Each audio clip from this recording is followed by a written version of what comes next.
If you visited the Gallup Flea Market within the past 10 years, more than likely you have seen ATD Fourth World's Story Garden. For over a decade, Story Garden has impacted thousands of people within the Southwest by emphasizing the power of creativity, learning, and having the sense of belonging where every person is valued. Over time, community members have taken ownership of Story Garden by contributing their time, resources, and knowledge to ensure that Story Garden can continue to uplift and strengthen the community. Story Garden helps people, or sometimes they teach people to not be mean. They teach them to share, and then when they fight, and they say you have to share, so we can protect ourselves. The way it uplifts the community, I feel that the attitude of the children that come here go back home and actually probably a little happier, a little more confident. They actually spread that to their family, and I'm sure the parents see the difference in their kids by just the kids being here a few hours on Saturday. So I'm sure the parents encourage it, or at least I'm hoping they do. But the kids, they make a difference. I mean, if they have somebody to encourage them, to give them the guidance that they need, I mean, even for one day, for a few hours, it makes a difference in their family. Actually, they have a lot of stuff for Story Garden, like building and doing stuff, and like new activity to do, like reading here, and there's phone blocks in there, and you can just do anything. Like long time ago, we used to do the over here. We used to do I forgot. It's about that thing we always made, like tiny little cotton balls, like pom-poms. We made them out of yarn, and I give them to my parents. I still have them at home. Story Garden is really fun to play with, and with other kids you can play.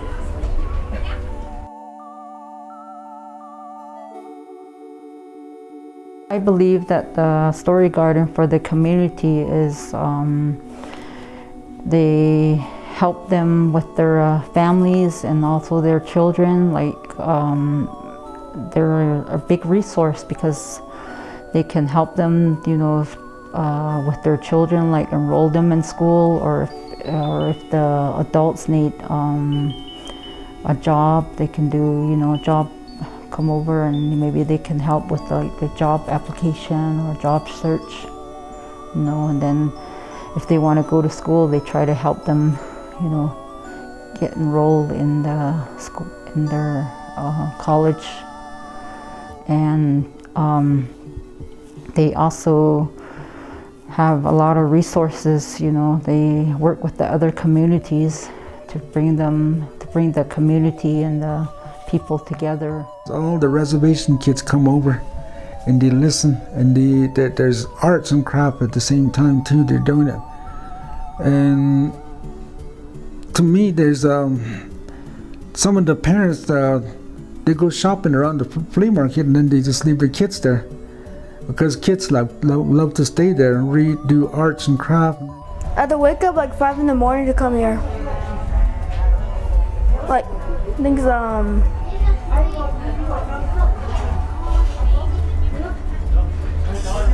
3 hours away. So I'm not from here, I'm from Durango, and we drive all of the way from here. That we need to wake kind of night, when it's almost getting morning, but it's still night. So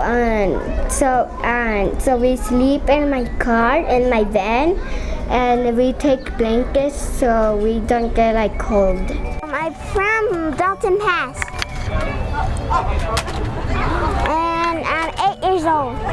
I still come here, and I'm still in school, and I'm in the 2nd grade now.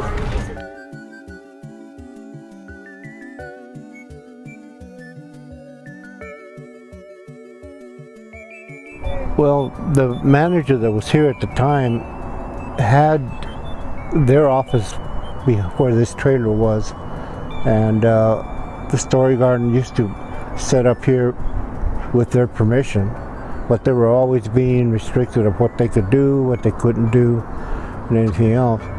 So when they left, they took everything. There was a castle here, there was a few things that they were allowed, the Story Garden was allowed to use. So I felt kind of sorry that they did that.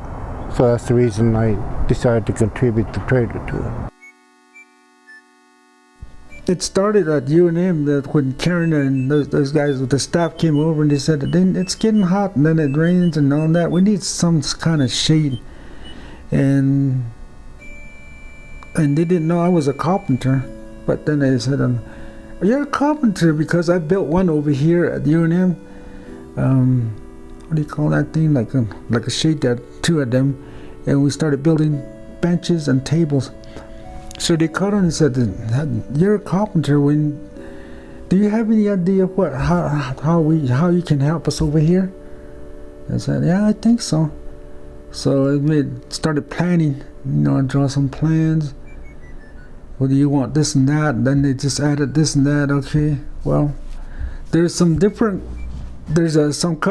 students that were there, and the supervisor over there at UNM thought that it would be a nice idea to take some of the young guys over there with me to help me build it. At least they'll learn something. Well, some of these young guys didn't know how to read measuring tape, to go by. So that's what happened. And then we started building it. We went and ordered some lumber, all that, and just tell them what to do. And then I started working with them. But it came out really nice. These guys were really helpful and everything. So that's how that thing came about. That shade up there at the flea market. After that, I'm glad that these guys came over and learned something, which one of them came back and thanked me at the flea market I was selling up there. And then one of them said, thank you. I said, for what? I had an old house that my grandma left on the reservation, which I'm paying. Over here I'm living in Gallup, and I'm paying a rent that's way getting out of hand on me. But you taught me that how to read measurements and how to cut lumber and everything. I rebuilt that house. It's got water and electricity. I moved in. Now I got a family. So that's you've been a great help with that. I said, yeah, you're welcome. So that's how that thing came about. And then at the same time, teaching and learning and being, friendly with everybody and respect. That's how we built that thing.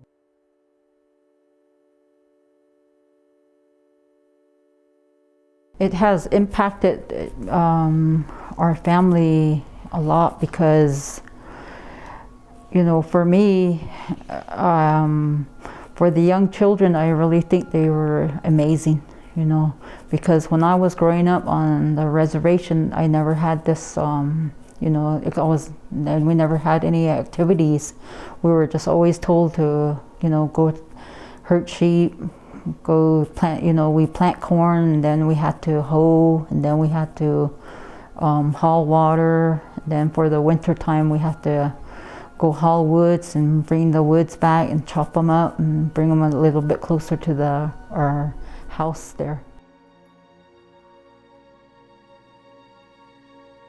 And a lot of the children, they need a lot of encouragement, a lot of positive enforcement, And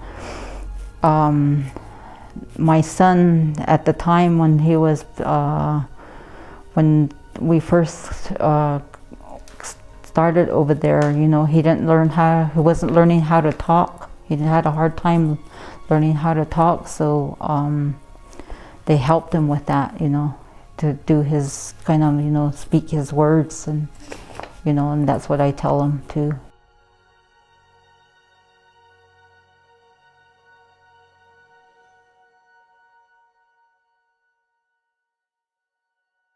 I think it's very important that they did the right things, include some traditional and culture stuff.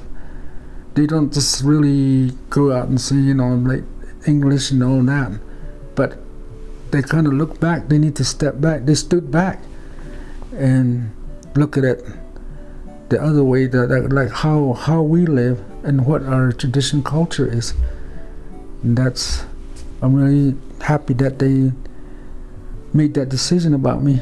And I'm around now for a while to say that, hey, what do you think? When there's something, a question comes out, something like that, traditional or anything like that, but that has to do with the net. They always come around and ask, what is this for? Or how do you say this? And then, would it be nice if it's, they get some ideas? Would it be nice if we do this and that? No, yeah, I agree with everything, because it's all about teaching. And that's what I like about it, teaching. Being respectful and getting along. That's what this story garden is.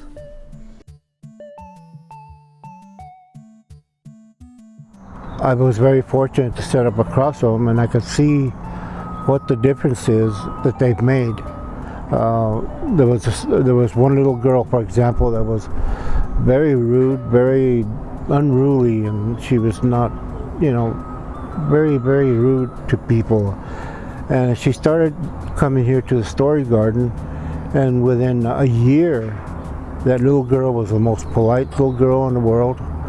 She would come over to our stand and say, yes sir, no sir, good morning, something she wouldn't have done when she first got here.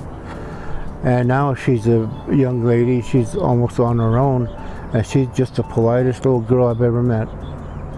And it's been over the years, she first got here, I think she was here for 8 years in the story garden, and now she's the most nicest person in the world. I feel happy, I feel crazy, I feel like I have a lot of energy to play, and I'm kind of crazy sometimes. Here it makes me feel nice, comfortable, and calm. When I go to the story garden, I always observe, how they work with the kids and the staff. And then I think it really brings out the best in all of us, as a community. When they were drawing in here, I draw that one right there, that blue one right there. I like drawing fishes. My best art project would be the tree garden. It's where you paint it like with a thin brush, and when you actually like paint it like thin, and then you can start like drawing sticks and branches.